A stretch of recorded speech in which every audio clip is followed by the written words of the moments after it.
सांगितलेलं आहे. कारण तपश्चर्या करायला लागले की त्याला इंद्रियाचं काय आहे की भीती आहे.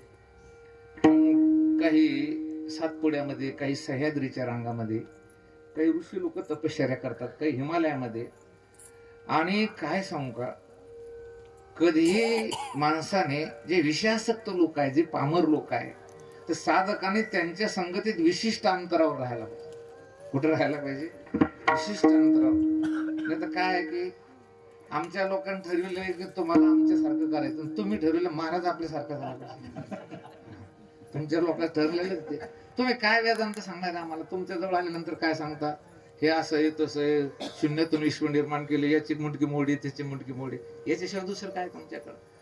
आता काय झालं की काही तपश्चर्या करणारे लोक संसर्गात आले या संसारी लोकांच्या. आणि तुकाराम महाराजांनी त्यांचं चिंतन केलं. देवना संसार तुका दोहीकडे जोर. तपश्चर्या करावी तर देव भेटत नाही, आणि देव नाही भेटला म्हणून उद्विग्नता तयार झाली. आणि मग तुमच्या लोकांकडे पाहिल्यानंतर त्या लोकांच्या डोक्यात आलं काय, मग हे लोक बरे, मग आपले माळोदे परिवार हे लोक निदान नारायणदेव बाबाची पुण्यतिथी साजरी करते, अखंड हरिनाम सप्ताह करते, भागवत करते, बर लग्न आले की बायकोला घेऊन थाटामाटून निदान लग्नाला जाते. म्हणजे याला विषयाचं तरी सुख आहे. कोणतं सुख आहे याला? विषयाचं. आपण तर निश्चित वाळून पोळ झालो, दाड्या जमिनीला टेकायला लागले, एक देव भेटा ना, आणि प्रपंचाचं सुद्धा काय नाही की सुख नाही.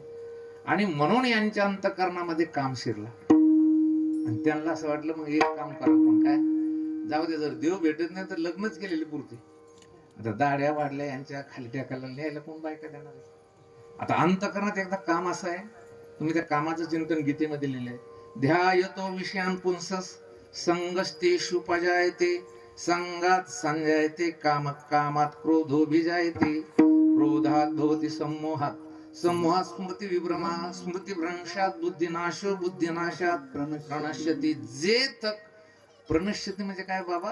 प्रकर्षाने विनाश होतो, त्याचा फार मोठा विनाश होतो. जेथ काम उपजला ते तो क्रोध आधीची आला, क्रोधी असे ठेविला सम्मोह जाणे. आणि एकदा काम उत्पन्न झाला ना, हळूहळू हळूहळू पुढे जातो तो. म्हणजे सगळे ऋषी मुनीकडे काय करायचं, आता एक काम करा, काय आपण लग्नच करू म्हणे, पण याला बायकाच कोणी देईना. त्याच्यामुळे आताच्या काळात वारकरी संप्रदायात आता काही टेन्शन घ्यायचं काम नाही. लोक म्हणे वारकरीत भजने बिजने कीर्तन करा ते नाही.